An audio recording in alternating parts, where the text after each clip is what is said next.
Bienvenidos a Campus Global, el programa de análisis multidisciplinar de AFID, que tiene como propósito que todos podamos aprender sin tener un carnet universitario. En esta oportunidad vamos a conversar un poco sobre el nuevo telescopio espacial que estamos como estrenando más o menos. Y queremos entender como las características del telescopio y también por qué era necesario, cuáles son las ventajas y un poco conocer también cuáles serían los alcances y las aspiraciones que se tienen con ese telescopio. Entonces, para entender cómo funciona y, repito, entender esas posibilidades del telescopio, estos son nuestros invitados.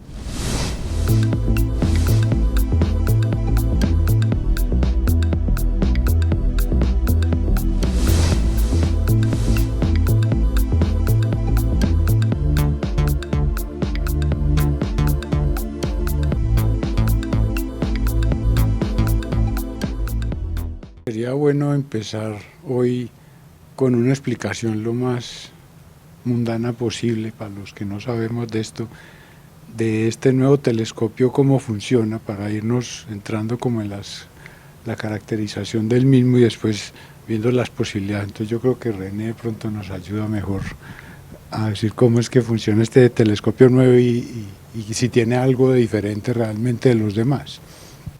Bueno, sí, pues a ver, este telescopio, una de las grandes diferencias con respecto a los telescopios que se han lanzado, principalmente contra el Hubble, que es contra el que normalmente se compara, es que tiene una apertura mucho más grande, entonces tiene una capacidad de recoger mucha más luz, ¿cierto? Eso significa es que su espejo primario, que es el principal espejo de recolección de luz, es más grande.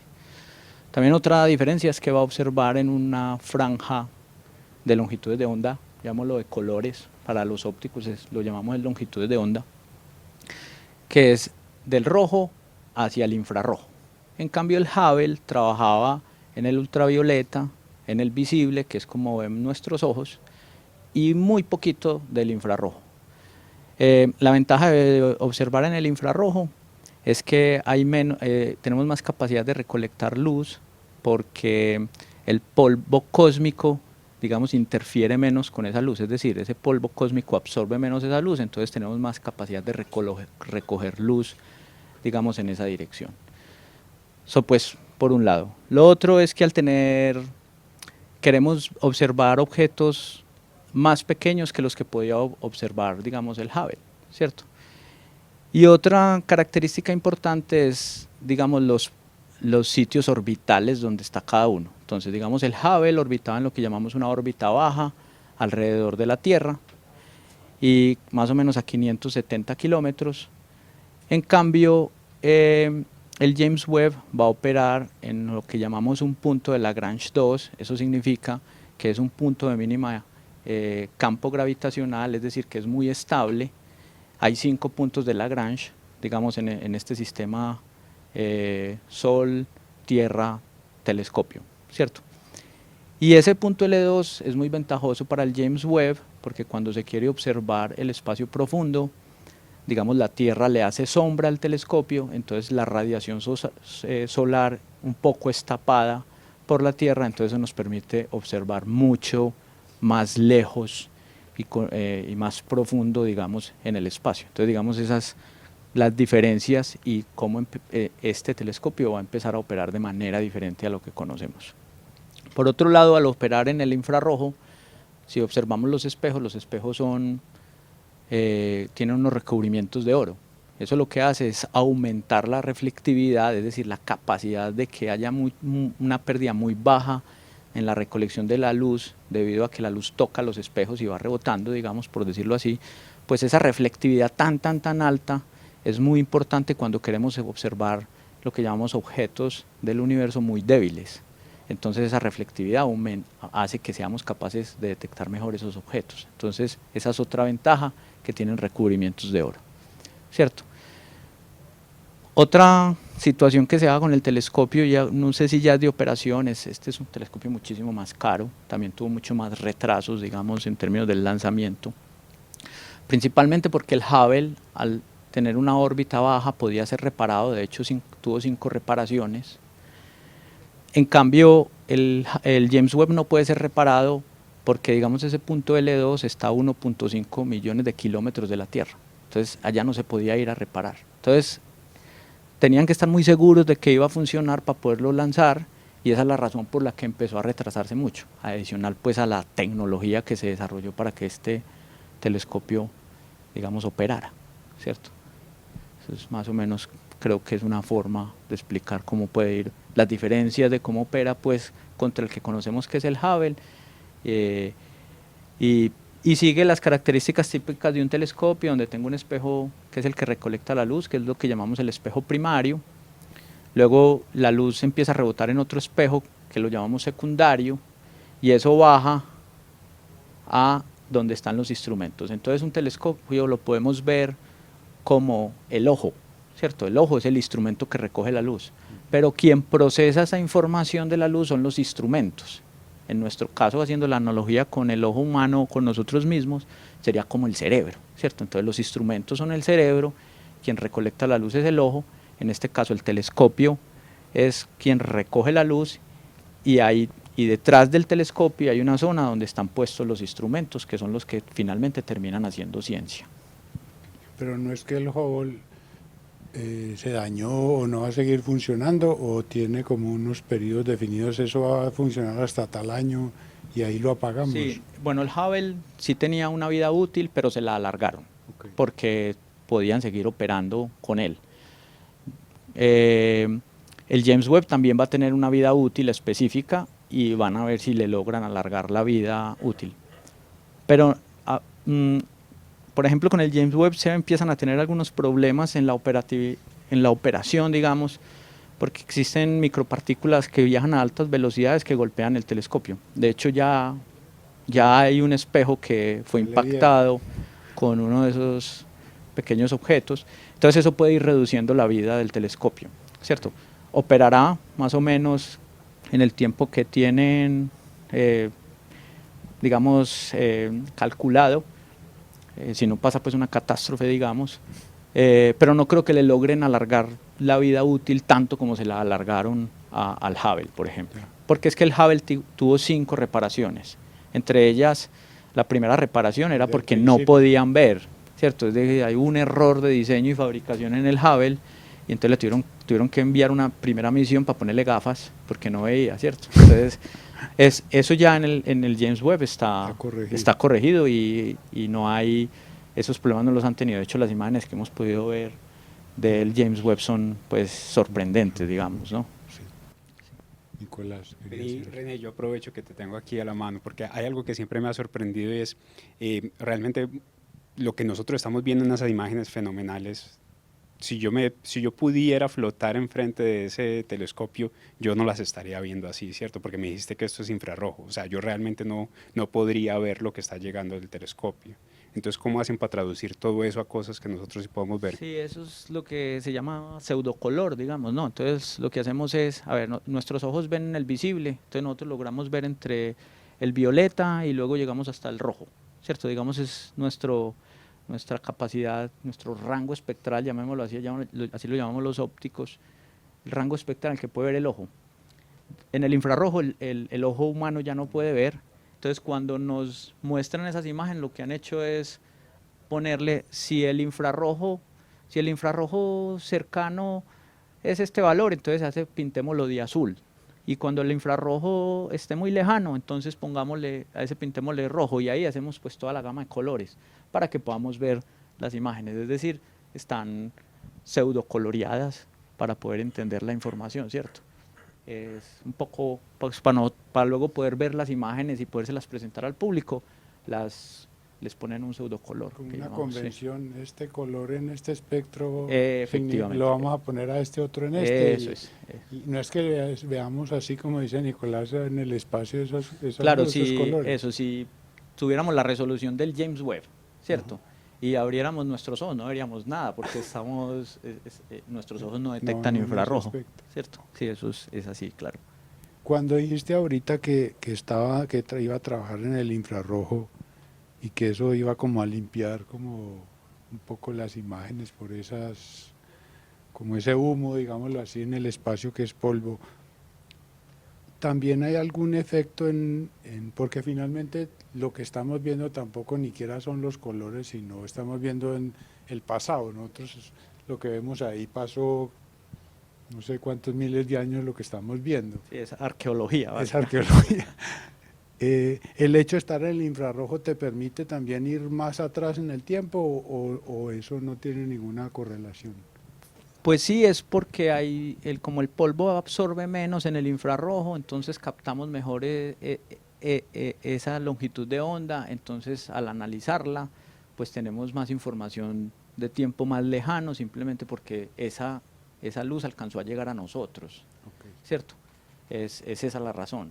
Pero si el azul hubiera logrado llegar a nosotros porque no fue absorbido, digamos, por el polvo cósmico, entonces también podríamos saber en el pasado con esa longitud de onda, ¿cierto? Okay. El problema es una cuestión de absorción, se absorbe menos, o sea, la luz llega hasta el James Webb, en esas longitudes de onda llegan más potente que en otras longitudes de onda, entonces por eso es mejor observar, digamos, en esas longitudes de onda, pero no son las únicas, es decir, hay otros telescopios que observan en ondas de radio, ¿cierto? Y hay otras que observan en altas energías que son rayos X o en rayos gamma, ¿cierto? Es decir, en este momento,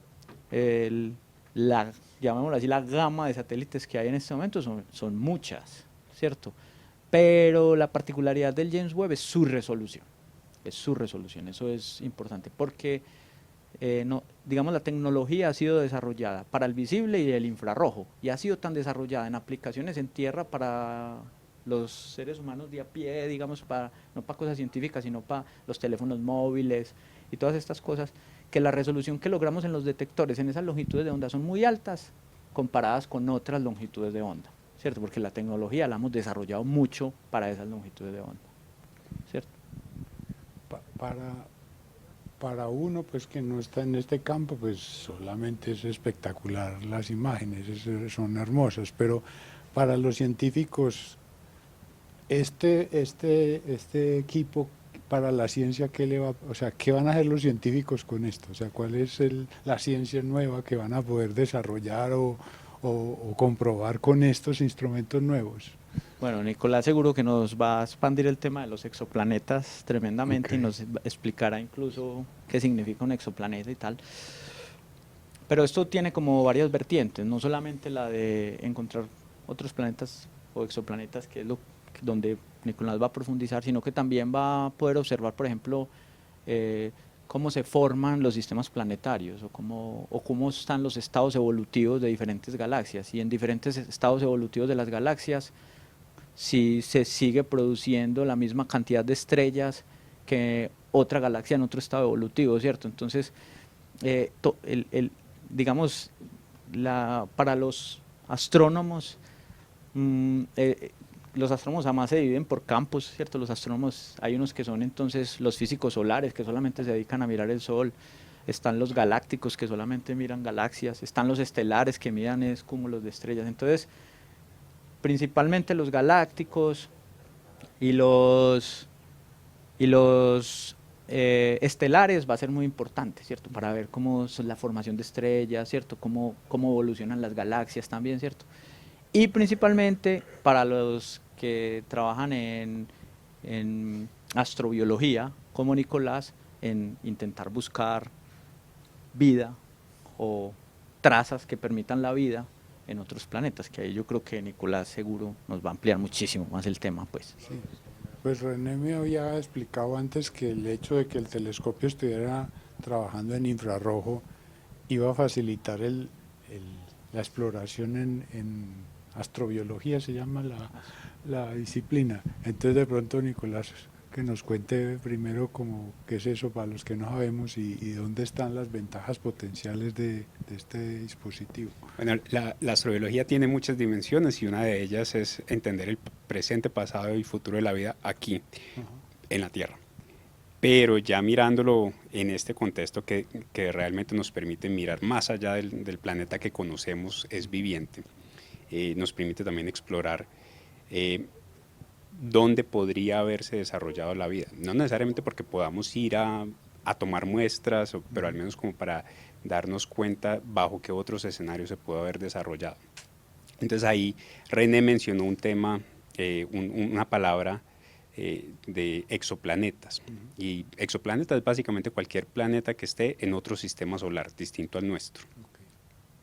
Y el James Webb no es necesariamente el específico para ir a buscar exoplanetas, porque exoplanetas, pues, de hace mucho, décadas los predecíamos, pero desde mediados de los 90 ya teníamos confirmación de que efectivamente alrededor de otras estrellas en nuestra galaxia, en la Vía Láctea, habían sistemas planetarios.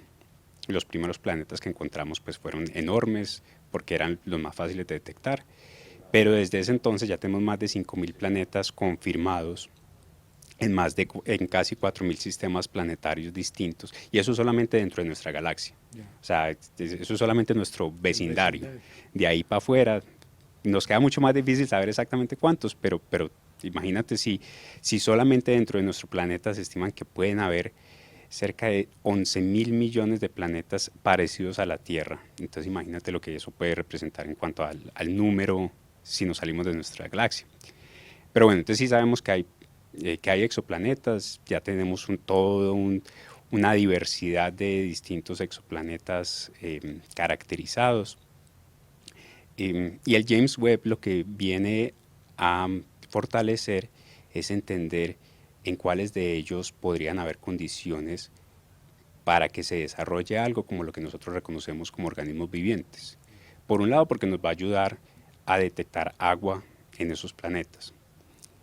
Agua a través de la atmósfera, que eso es algo muy específico y muy particular del James Webb, que es que no solamente estamos detectando que hay planetas, porque realmente el James Webb no va a ir a tratar de detectarlos, sino a estudiar los que ya conocemos, para ver qué hay en la atmósfera.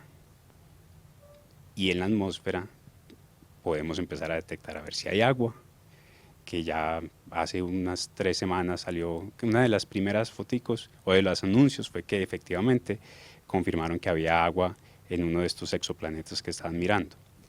Pero también empiezan a mirar otros compuestos de la atmósfera, como el dióxido de carbono, el CO2, u otras señales que empiezan a ser ya indicativas posiblemente de que hay alguna actividad viviente dentro de estos planetas. Eso, pues, claramente sería muy emocionante poder decir, es que en ese planeta hay las condiciones y hay señales de que nos dicen que puede haber manifestaciones vivientes. Pero es uno de los grandes potenciales del James Webb. O sea, poder mirar qué hay en la atmósfera ya nos dice mucho acerca de qué puede estar pasando en la superficie. Pero para, digamos, los que no entendemos, porque uno diría, es que el telescopio es tan potente que es capaz de ver que allá había agua moviéndose. No va a ver el agua, sino que va a ver, el telescopio lo que va a ver es luz, ¿cierto? Y es a través del análisis de esa luz que uno puede deducir eso que puede haber, pero no es porque esté viendo el agua o el vapor, sino que ve la emisión de la luz de un componente químico. ¿Por qué dicen, vea, allá hay CO2 Sí. si nadie va a estar allá? No, Juan David, ni siquiera es la luz lo que ve, es la absorción de la luz. La absorción de la Sí. luz. Porque imagínate, bueno, le voy a dar la palabra a René para que nos hable de la espectroscopía como tal, pero imagínate que tú tienes una atmósfera, pero realmente el planeta nosotros no lo vamos a ver como tal, pero vamos a ver la luz que viene de la estrella. Okay. Y aquí estamos hablando de planetas que están pasando casi que entre la estrella y nosotros, o el telescopio pues. Y a medida que la luz pasa a través de la atmósfera del planeta, la luz de la estrella no pasa intacta, sino que los compuestos que estén en la atmósfera del planeta van a absorber unas longitudes y no otras. Okay. Entonces, cuando veamos que falta una de esas longitudes de onda, podemos decir, se la atrapó ese compuesto de la atmósfera. Okay. Sí, podemos pensar como el tránsito de Venus por nuestro Sol, ¿cierto? Entonces, vemos que está el Sol, ¿cierto? Y vemos Venus pasando al frente del Sol. Entonces, cuando lo miramos con un telescopio aquí en Tierra, de esos amateur, podemos ver un puntico que va pasando al frente del Sol, ¿cierto? Si yo miro el limbo de ese puntico que es Venus, ¿cierto? yo digo, si yo sé cuál es el espectro, que son todas las diferentes longitudes de onda que componen la luz que proviene del Sol, y luego miro el limbo del planeta y veo que hay una de esas longitudes de onda que yo conocía, porque conocía cuáles eran las longitudes de onda del Sol, desaparece, es porque hubo absorción. Y alguien se la tragó. Claro, y si esa absorción ocurre en alguna longitud de onda específica, yo puedo decir, eso tuvo que haber sido porque había agua en la atmósfera, porque ahí hubo una absorción, ¿cierto? Entonces ahora si extrapolamos eso a un exoplaneta, entonces pensamos ese exoplaneta está orbitando alrededor de su estrella, conocemos, digamos, el espectro de la estrella, miramos el exoplaneta y miramos el limbo del exoplaneta y vemos qué longitudes de onda fueron absorbidas ahí en el limbo, y con eso puedo caracterizar su atmósfera, ¿cierto? Y eso lo podemos hacer con este telescopio por la resolución que tiene. ¿Cierto? La resolución de este telescopio es más o menos como si yo pusiera una moneda de 50 pesos a 12 kilómetros y fuera capaz de verle detalles a la monedita, ¿cierto? Entonces por eso es que podemos hacer eso, ¿cierto? Se dice que tiene una resolución, esto en términos pues científicos se le dice que tiene una resolución de 0.1 arcosegundos, ¿cierto? Es decir, es una resolución angular. Entonces yo puedo distinguir mi monedita de 50 pesos a 12 kilómetros. Y esa es la resolución que tiene, digamos, el James Webb. No, termina el sí. Si uno se pone a pensar por qué no podemos hacer eso desde Tierra, es porque la atmósfera terrestre nos perturba las imágenes, porque la atmósfera terrestre va cambiando, por un lado. Y por el otro lado, la atmósfera terrestre también tiene una absorción, ¿cierto? Porque también tiene unos componentes químicos. Entonces, la mejor manera de hacer eso se hace es con telescopios espaciales, y esa es la razón por la que para poder hacer todas estas cosas que estamos haciendo ahora o que los científicos hacen en este momento, necesitan telescopios espaciales con cada vez más resolución, porque eso les permite además distinguir con mayor resolución también las líneas espectrales. Si no soy capaz de distinguir el ancho de cada colorcito, llamémoslo línea espectral, que el ancho es muy importante, porque no tengo suficiente resolución, entonces se me combinan y se me mezclan, entonces no podría detectar dónde hubo absorción o no. Entonces, por eso es que cada vez necesitamos telescopios mucho más grandes para recolectar más luz, digamos en sus diámetros y sus aperturas, con mucha mayor resolución para poder ver estas cosas. Muchas veces desde Tierra no se puede hacer, pues por lo que digo, la atmósfera tiene unas limitantes. Pero ¿cuál es la gran ventaja de hacerlo en Tierra? Pues que podemos poner diámetros enormes, porque no hay que mandarlo a ningún sitio, ¿cierto? Entonces, digamos, los telescopios terrestres actuales, que son lo que llaman las categorías de 30 metros, hay varios, ¿cierto? Entonces, la Unión Europea va a poner uno de 36 metros en Chile, 36 o 39, ahora no me acuerdo exactamente el número, en Chile, que es el que se llama Extremely Large Telescope, y van a haber otros como el TMT, que es en Estados Unidos, que también son los de categoría de 30 metros en tierra, pensando que el James Webb solamente tiene una apertura de 6,5 metros, o sea, en comparación, ¿cierto? No, es mucho más grande los que hay en tierra, se supone que deberían haber más resolución, pero la resolución me la puede tumbar la atmósfera terrestre. Entonces, por eso necesitamos a veces la combinación de los de en tierra, porque tiene unas ventajas, con los de espacio, que tiene otras ventajas, ¿cierto? Y la resolución es un factor fundamental en esa capacidad de ver las atmósferas de los exoplanetas, eso es indudable. Pero hay otra propiedad del James Webb, y es precisamente que es en el infrarrojo, porque y lo que dijo René ahorita, que es que la atmósfera nuestra misma absorbe parte de esa señal, entonces no la veríamos desde Tierra. Es que incluso esta idea pues la utilizamos todo el tiempo para el estudio de la composición de nuestra atmósfera. O sea, los satélites que están midiendo cantidad de CO2 o cantidad de ozono en la atmósfera y de otros compuestos que también absorben en el infrarrojo. Y así es que nosotros monitoreamos nuestra propia atmósfera. Incluso eso lo propuso Carl Sagan mucho antes de que hubiese telescopios espaciales, que deberíamos apuntar los telescopios hacia la Tierra para ver cuáles son las señales que podríamos detectar de un planeta viviente para poderlas buscar en un exoplaneta. Entonces hay tres compuestos que son de mucho interés para intentar detectar esas señales. Agua, que ya hablamos, porque necesitamos agua líquida, aunque no encontrar agua en la atmósfera no no elimina la posibilidad de agua líquida por debajo de la superficie. CO2 porque se ayuda a mantener el agua líquida y también porque es como una fuente de carbono para los organismos que fijen carbono, pero muy específicamente es el ozono. Porque es que el ozono, si nosotros estuviéramos mirando, por ejemplo, nuestra Tierra, así con un James Webb, pero que estuviera en otro planeta, en otro sistema planetario, mirándonos a nosotros, nuestra Tierra hace 3.000 millones de años no se vería como que estuviera viviente, porque no habría oxígeno en la atmósfera, entonces no habría ozono. Y entonces no habría esa señal que nos dice, es que como la luz infrarroja se absorbió en esta bandita, entonces ahí hay ozono en esa atmósfera.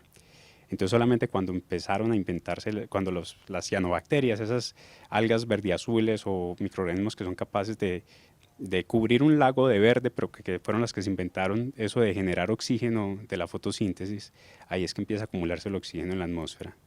Entonces si nosotros encontramos ozono en una atmósfera de alguno de estos exoplanetas, lo que nos está diciendo es, ahí hay organismos que son capaces de llevar a cabo fotosíntesis y generar oxígeno. Entonces, eso es lo que nosotros estamos buscando y eso solamente lo podemos ver en la banda infrarroja, porque no, en la visible no absorbería tampoco.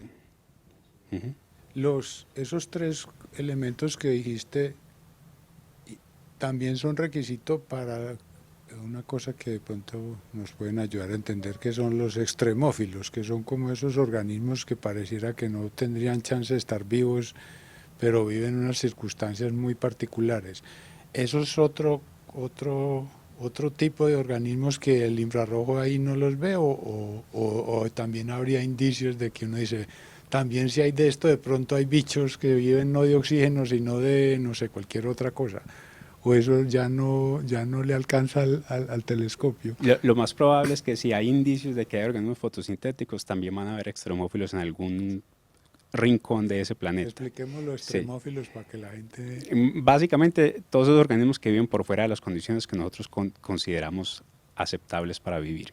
Okay. Es decir, y casi todos son microorganismos. Entonces, todos los que vivan, si hablamos de temperatura, todos los que vivan o por debajo de 15 grados centígrados todo el tiempo, o por encima de 40 grados centígrados. Pero pues extremófilos aquí en la Tierra pueden llegar hasta 120 grados centígrados o más. Eso es lo que hemos logrado detectar. Yeah.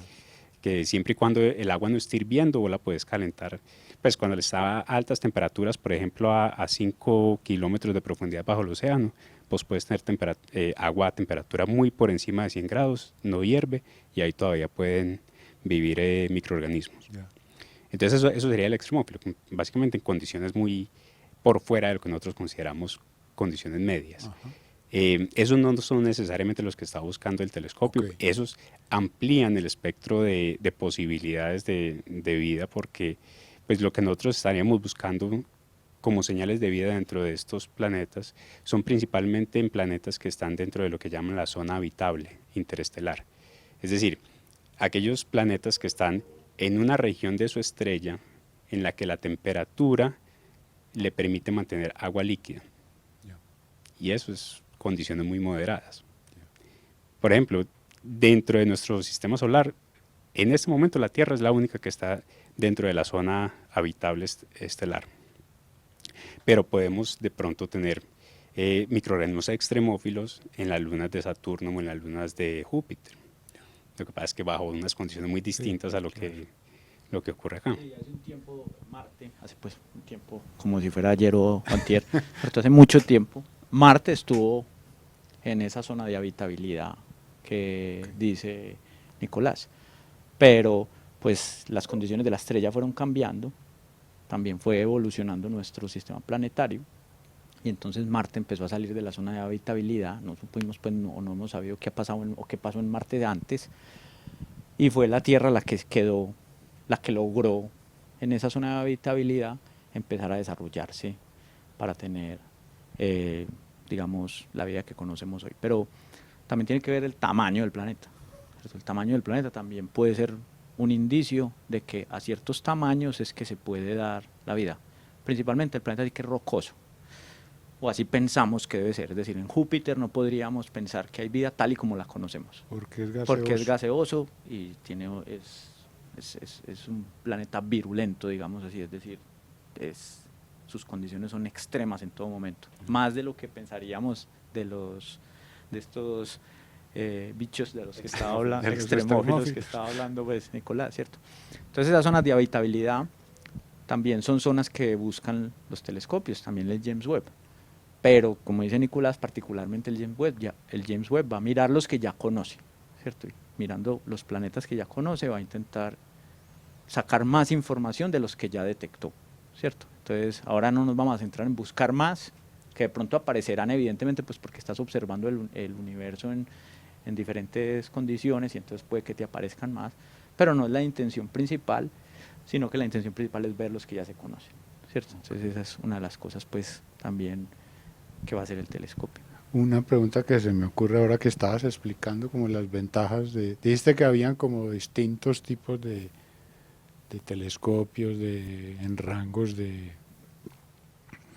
distintos, de rayos X o bueno, todas esas cosas, pero el futuro de los telescopios, por ejemplo, entiendo que salirse de la Tierra tiene ventajas porque hay menos contaminación, digámoslo así, pero entonces hago una pregunta seguramente tonta, ¿por qué no lo montan, por ejemplo, en la Luna? O sea, ¿qué ventaja tendría? ¿O por qué tendríamos que tener un aparato en el espacio que nos queda difícil reparar? ¿Se podría hacer eso? Más bien tener una cosa fija ya que se pueda manejar más fácil. Bueno, No? sí, probablemente hay muchos países investigando cómo montar telescopios en la Luna. De hecho, eso es una de las vertientes de la exploración espacial. Pero este particularmente, como está observando en el infrarrojo, y el calor emite en el infrarrojo, necesitábamos opacarle el calor que provenía del Sol.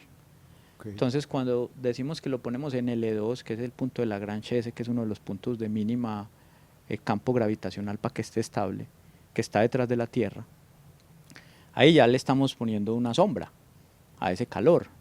¿Para qué? Para que no tengamos un ruido de fondo en nuestros detectores que nos dificulte detectar, digamos, objetos más débiles. Entonces, uno puede decir, bueno, ¿por qué no lo ponemos en la Luna directamente? Pues tendríamos una radiación de fondo debido a que el calor, la reflexión que la misma Luna hace de la luz que proviene del Sol, me calentaría el instrumento tanto que además la radiación en calor, digamos, está en infrarrojo, entonces me empezaría a contaminar las imágenes. Entonces, esa es una de las razones por las que a veces tenemos que buscar sitios dependiendo de lo que queremos ver. Si fuéramos a ver el Sol, entonces no lo pondríamos en el E2, sino que lo pondríamos delante de la Tierra donde podamos ver el Sol todo el tiempo, ¿cierto? Entonces, depende de qué objetos celestes vayamos a ver, decidimos en qué punto relativamente cercano a la Tierra ubicamos nuestros telescopios, ¿cierto?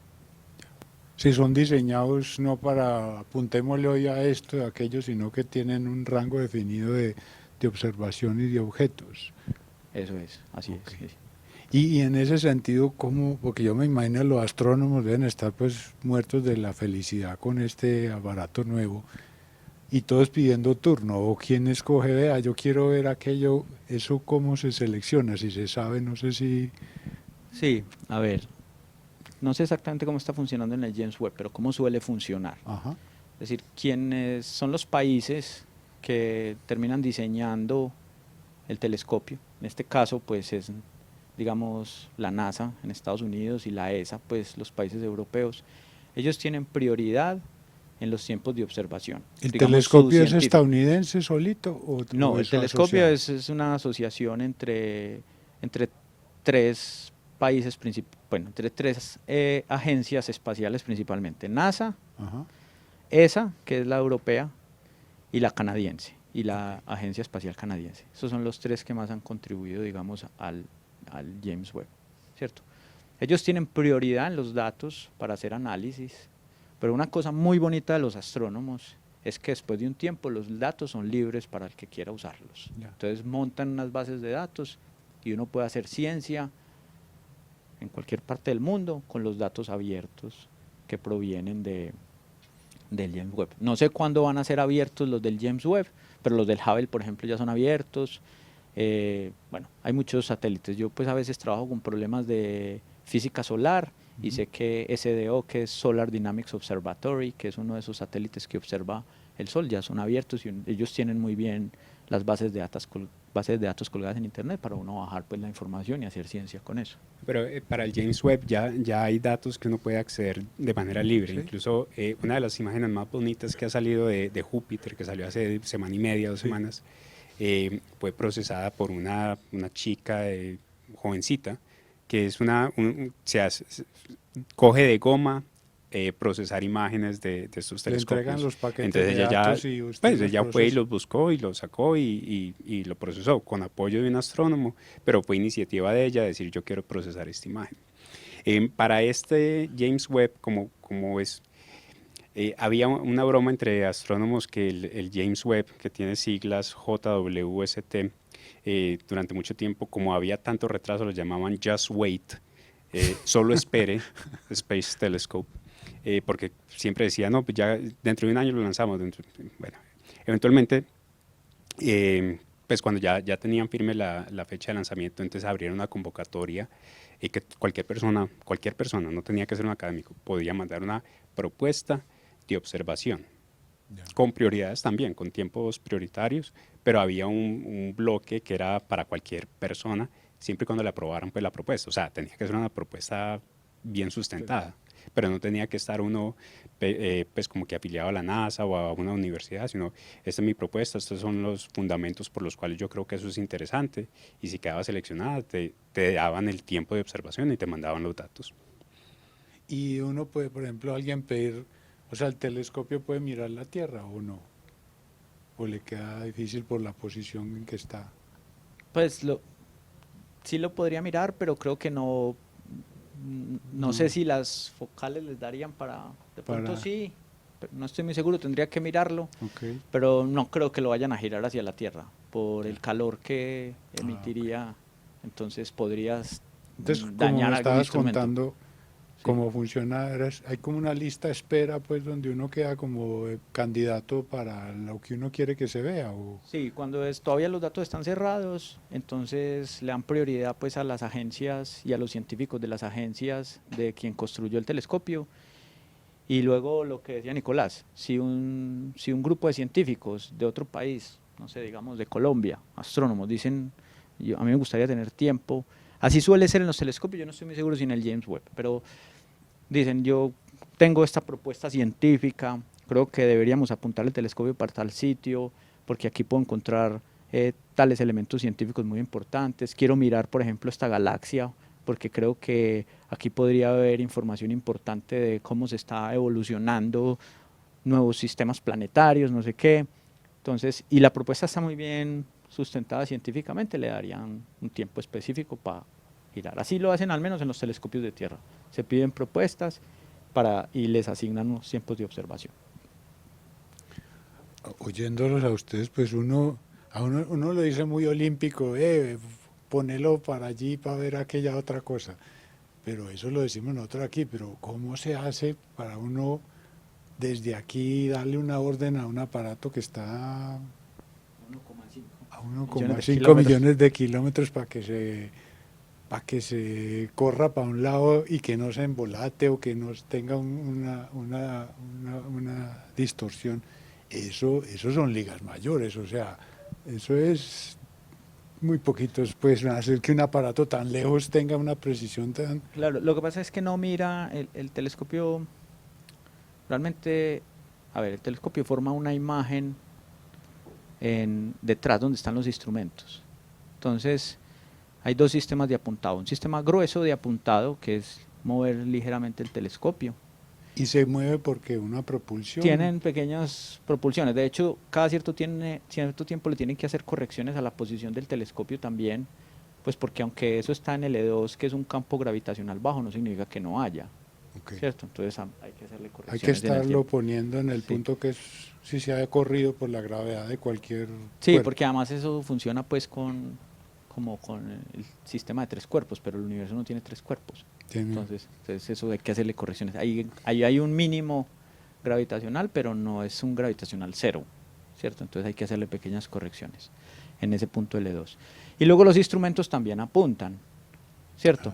Porque adentro tendrán sistemas ópticos que tendrán espejos que se muevan para terminar de apuntar. Es decir, recogen la imagen donde la concentra el telescopio, recogen esa imagen y entonces también pueden tener sistemas internos de apuntado. Es decir, hay una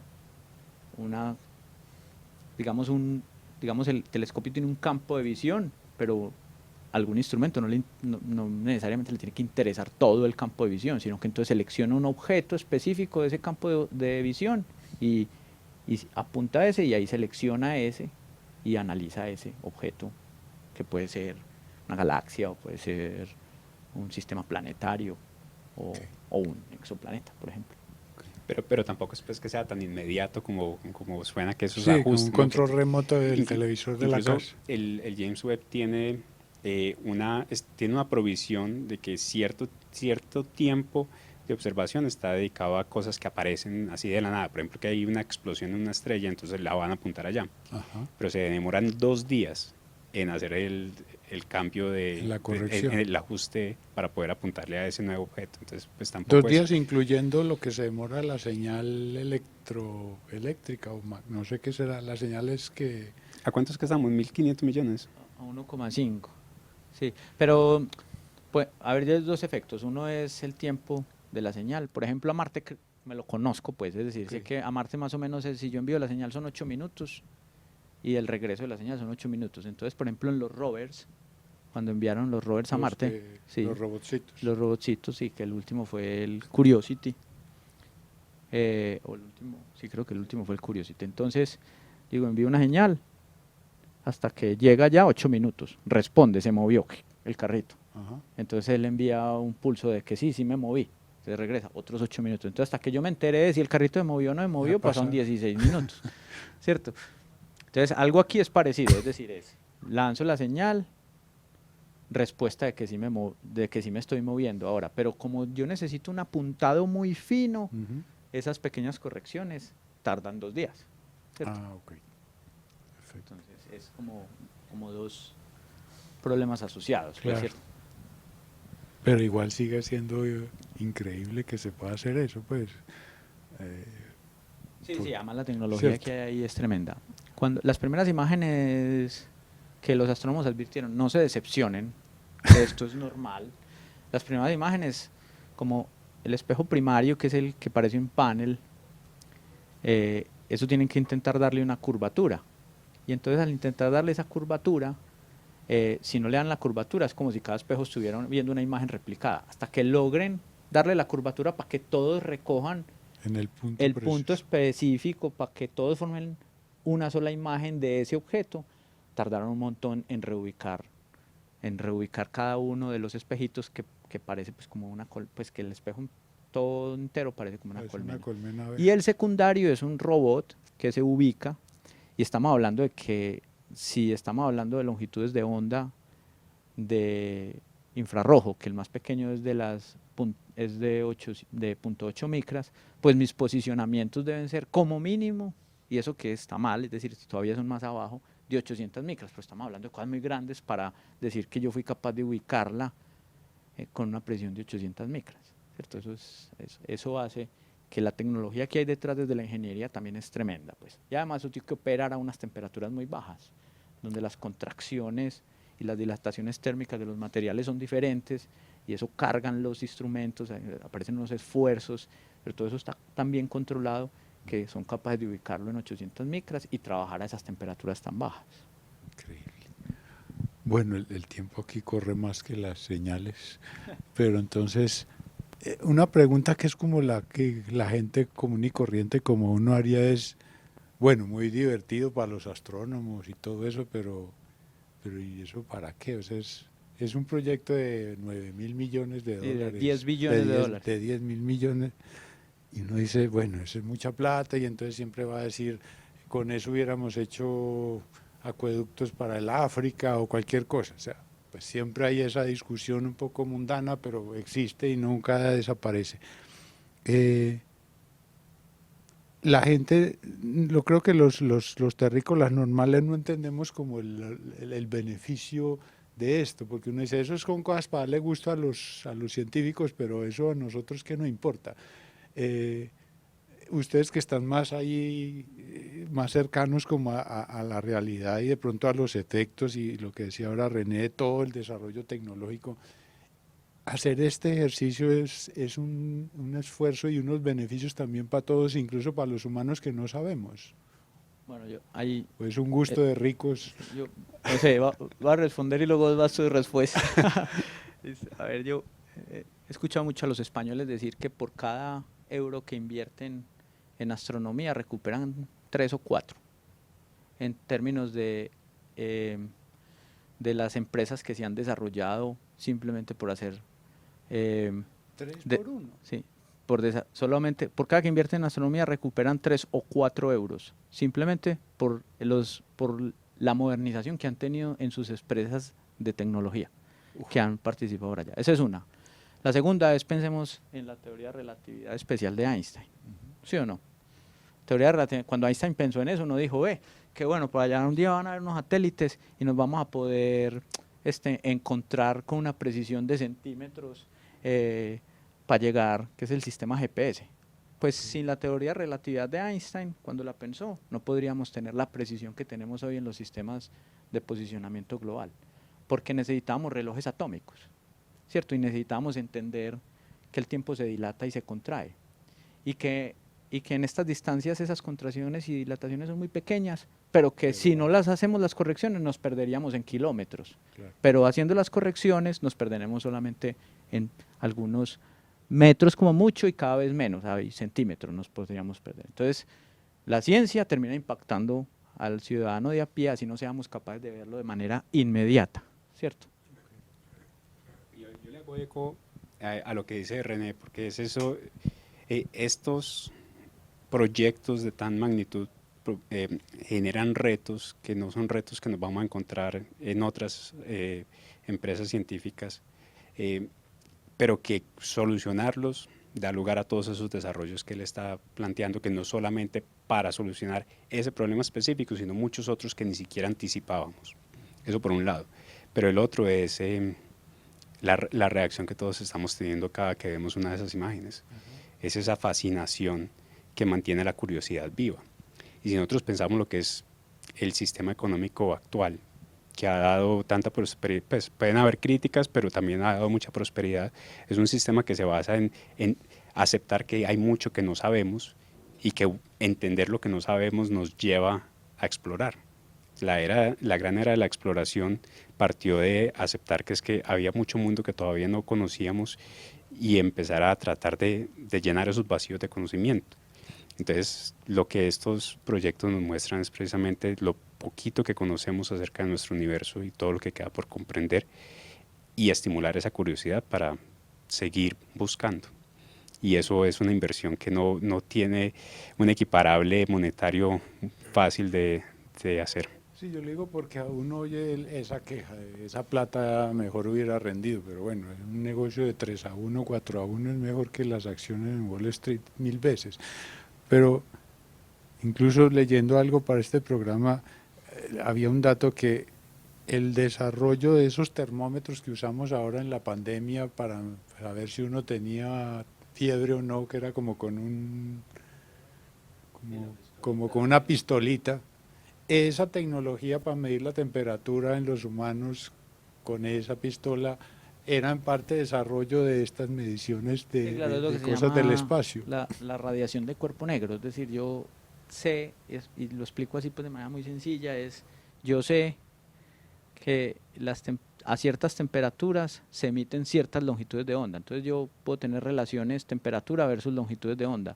Si yo emito un láser con infrarrojo y luego mido lo que se regresa, mido como si me cambió de alguna manera la longitud de onda, es porque hay una temperatura que cambió. Entonces, indirectamente estoy midiendo la temperatura. Y eso es lo que se Y usa. eso es lo que se usa para medir la temperatura con esas, digamos, con esas pistolas de infrarrojo, digamos, ¿no? Okay. Y así debe haber un montonón de cosas que no sabemos en la vida diaria que están desarrolladas por eso que decía Nicolás, que yo incluso a veces molesto en los ejercicios de planeación de las organizaciones porque nos hemos vuelto como muy concentrados, es que el objeto de nosotros es resolver problemas. Y yo digo, está bien, si hay problemas por resolver, pues hay que trabajar en eso. Pero a las organizaciones se les olvida que no solamente existimos para resolver problemas, sino para afrontar desafíos. O sea, Ir a la luna no era un problema para los humanos, o sea, nadie se estaba muriendo porque no íbamos a ir a la luna. Pero el hecho de ponerlos el reto de ir a la luna significó un montón de cosas, como dice Nicolás, la curiosidad, que eso vale más que cualquier problema cotidiano que tengamos. Entonces, cuando vemos estos desafíos en que nos ponemos, que uno dice, no, esos son caprichos de gente sin oficio, no logramos normalmente dimensionar el potencial que tienen estas cosas, ¿cierto? Y no solamente el potencial de desarrollo, porque es cierto pues que hay muchas aplicaciones, sino mira que también es el potencial de colaboración, porque todos estos son proyectos que involucran miles de personas. Si tú miras un artículo científico que sale de estos datos, son más de 100 autores. O sea, eso es mucha gente cooperando. Y esos retos que canalizan esa buena voluntad de trabajar juntos no son tan frecuentes cuando estamos lidiando con problemas más terrestres. Y más personales. Pues. Sí, entonces eso también es como una ilustración de que esos grandes retos también movilizan lo mejor de la humanidad. Sí, además en diferentes áreas, es decir, ¿no? Sean los astrónomos que en apariencia fueron los que disfrutaron, ¿no? Ahí disfrutaron los ingenieros cuando armaban, los astrobiólogos cuando analizan los datos, o sea, cualquier cantidad. Los de ciencias de materiales, los de motores, los de todo. Yo además recuerdo el discurso de Kennedy cuando iban a ir a la Luna. A mí es que me encanta ese discurso porque dice algo clave y es que vamos a ir a la Luna no porque sea fácil, sino porque es difícil, ¿cierto? Es decir, también es una cuestión de, bueno, esto es un reto, ¿cierto? Y como es un reto vamos a hacerlo y vamos a hacerlo bien. Y seguro que somos capaces y nos juntamos a hacerlo. Y creo que así es que se logran pues este tipo de proyectos. Okay. Bueno, pues, de nuevo muchas gracias porque fue por lo menos muy ilustrativo para todos. Espero que hayamos entendido más de lo que no sabíamos y mientras tanto, pues por lo menos disfrutemos de estas cosas que siguen siendo, incluso para uno que está en otros campos, siguen siendo fascinantes ver estas cosas y que no conocemos, como dices tú, un montón de cosas. Entonces, de nuevo, gracias a René y a Nicolás y bueno, nos vemos en el próximo Campus Global.